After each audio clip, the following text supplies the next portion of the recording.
Now probability of event is 2 by 11, therefore probability of not an event, ठीक है, not an event की probability हम लोग क्या कर लेंगे 1 minus probability of the event, that is 1 minus 2 by 11, और सॉल्व करके कर दिया तो हमारे पास आंसर कितना आता है 9 by 11, ठीक है जी। अब इसके बाद नेक्स्ट क्वेश्चन है 10th, a letter is chosen at random from the word assassination। assassination के हम लोग स्पेलिंग पहले लिख लेते हैं ASSINAINATION,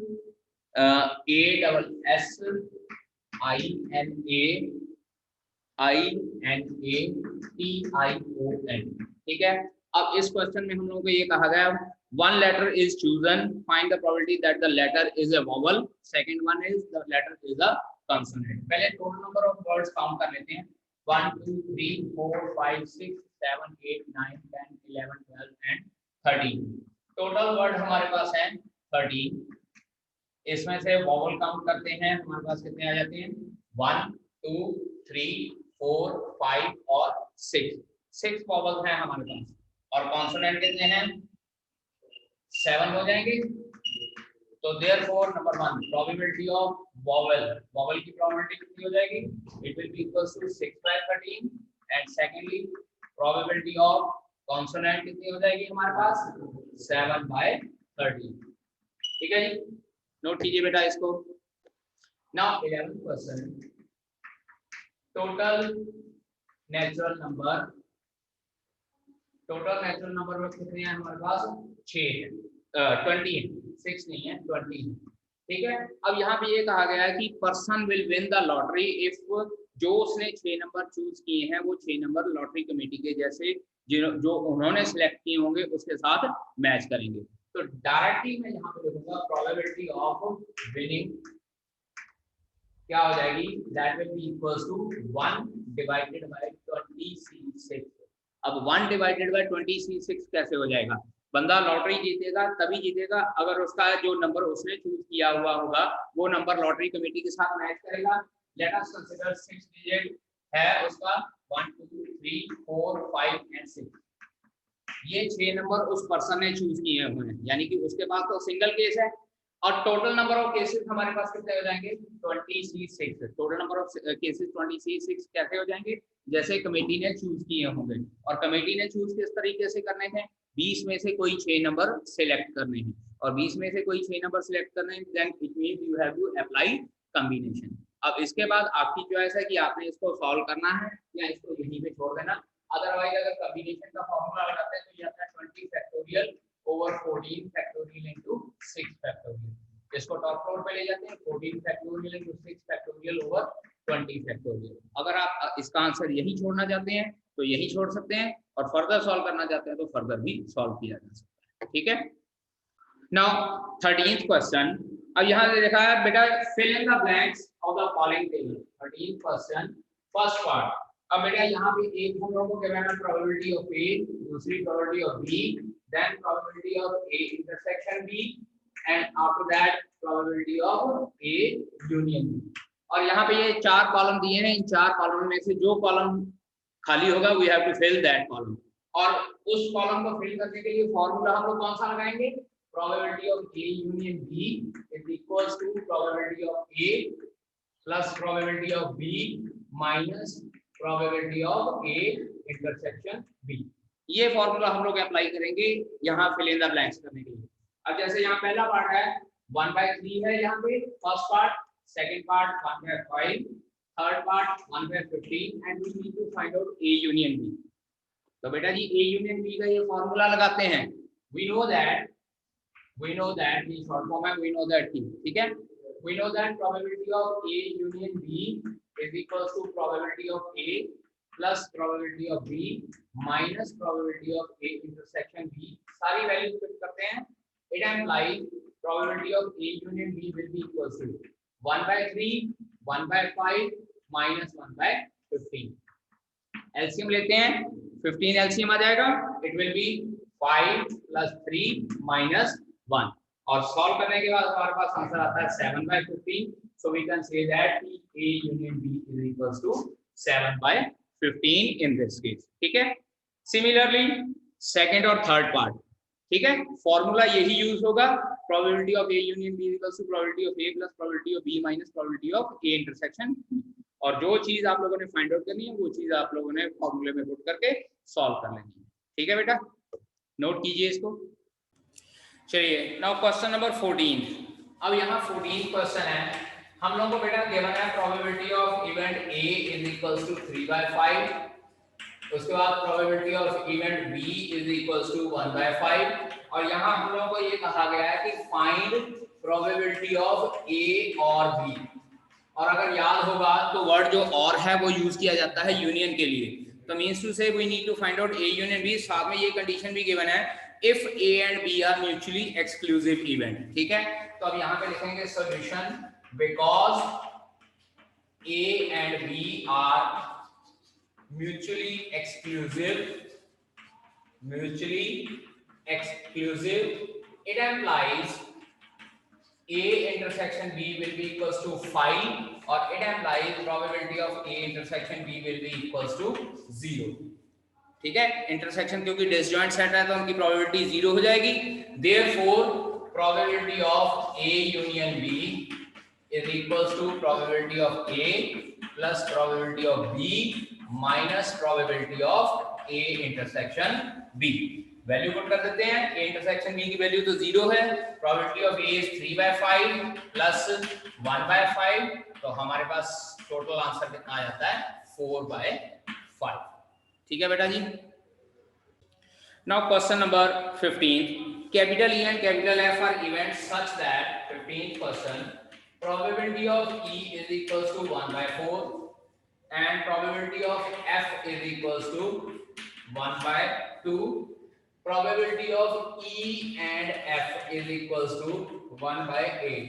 बेटा जी E and F का मतलब है probability of E intersection F is equals to 1/8 given है। और वर्ड यूज किया जाता है यूनियन के लिए, एटलीस्ट वर्ड यूज किया जाता है यूनियन के लिए, एंड वर्ड यूज किया जाता है इंटरसेक्शन के लिए, और बोथ वर्ड अगर आ जाए तो भी यूज किया जाता है इंटरसेक्शन के लिए। Now find probability of E or F। First part probability of E or F। E और F का मतलब है probability of E union F, और उसका मतलब है probability of E plus probability of F minus probability of E intersection F। तो इसको सॉल्व करते हैं। probability of E हमारे पास आ जाती है 1/4 plus 1/2 minus 1/8। एलसीएम लेके सॉल्व करते हैं। This is 8, 2 plus 4 minus 1, answer comes out to be 5/8। उसके बाद second probability of not E and not F। अब ध्यान दीजिए, second probability of not E and not F, not E and not F। Now this will be probability of E complement intersection F complement।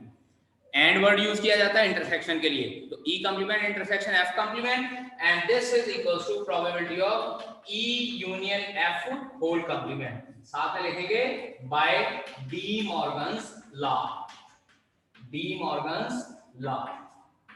अब ये de Morgan का law use करके हम लोग यहाँ पे E union F whole complement लिखते हैं। और प्रोबेबिलिटी के केस में देखिए, सेट के केस में E union F whole complement का मतलब होता है universal set minus elements of that set. तो प्रोबेबिलिटी के केस में क्या हो जाएगा, E union F whole complement is equals to 1 minus probability of E union F। ठीक है, क्योंकि यूनिवर्सल सेट प्रोबेबिलिटी के केस में हम लोग 1 कंसीडर करते हैं, क्योंकि 1 से बड़ी प्रोबेबिलिटी नहीं होती है। So this is equals to 1 minus probability of E union F हम लोगों ने फाइंड आउट की हुई है 5/8, so its answer will come out to be 3/8। यहाँ पे ये चीज ध्यान रखने वाली है कि इस क्वेश्चन में हम लोगों ने डी मॉर्गन्स लॉ लगा के सॉल्व करनी है प्रोबेबिलिटी। ठीक है, now 16th question probability of not E और नॉट F। नॉट E और नॉट F मतलब probability of E complement union F complement is equals to, ये गिवन है बेटा जी हम लोगों को 0.25, इसकी वैल्यू 0.25 गिवन है। और यहाँ पे हमसे पूछा गया state whether E and F are mutually exclusive और नॉट। अब बेटा यहाँ पे देखिए क्या करने जा रहा हूँ, it implies probability of E intersection F whole complement is equals to 0.25 by de Morgan's law. लगाया डी मॉर्गन्स लॉ फिर से, ठीक है। डी मॉर्गन्स लॉ फिर से लगाया हम लोगों ने, क्योंकि E complement union F complement is equals to E intersection F whole complement, और E intersection F whole complement means 1 minus probability of E intersection F is equals to 0.25। तो यहां से probability of E intersection F हमारे पास कितनी आती है, 1 minus 0.25 that is 0.75। अब देखिए probability of E intersection F की वैल्यू जो है वो 0.75 के बराबर आई है, which is not equals to 0, और प्रोबेबिलिटी अगर E intersection F is not equals to 0, it implies E and F are not mutually exclusive, not mutually exclusive. ठीक है, 1 मार्क में या 2 मार्क्स में क्वेश्चन आ जाता होता है। Probability of A is equals to 0.42, comma probability of B is equals to 0.48 and probability of A intersection B, क्योंकि A and B given है, this is 0.16. Now first part is probability of not A. Not A को इस तरह से मैं A बार से denote कर देता हूँ, so probability of not A will be equals to 1 minus probability of A. And this is 1 minus 0.42. Our answer comes out to be 0.58. ठीक है, this is first answer. Secondly, we need to find out probability of not B. Probability of not B is B bar 1 minus probability of B, that is 1 minus 0.48, and this is 0.52. Third one, A or B. A or B means probability of A union B, और A union B का formula लगाएंगे, probability of A plus probability of B minus probability of A intersection B। तो it's answer will be 0.42 plus 0.48 minus 0.16, और जब हम लोग इसको solve करते हैं तो पुत्र जी इसका आंसर 0.74 आता है। ठीक है, 0.48 प्लस 0.42 हमारे पास 0.90 हो जाएगा, और उसमें से 0.16 माइनस कर लेंगे तो 0.74 आ जाएगा हमारे पास आंसर। ठीक है, अब इसी तरह से क्वेश्चन नंबर 18 देखें। यहाँ पे 18 क्वेश्चन, यहाँ पे बेटा गिवन है, in class 11 of school 40% of the students study mathematics, ठीक है, एंड 30% स्टडी बायोलॉजी। बेटा जब भी परसेंटेज में गिवन होती है ना प्रोबेबिलिटी, इसका मीनिंग होता है कि आप लोगों ने इसको फ्रैक्शन में कन्वर्ट करना है, तो ओवर 100 लगाना है। तो सबसे पहले प्रोबेबिलिटी ऑफ मैथमेटिक्स स्टूडेंट क्या हो जाएगी, 40 ओवर 100 हो जाएगी। Then probability of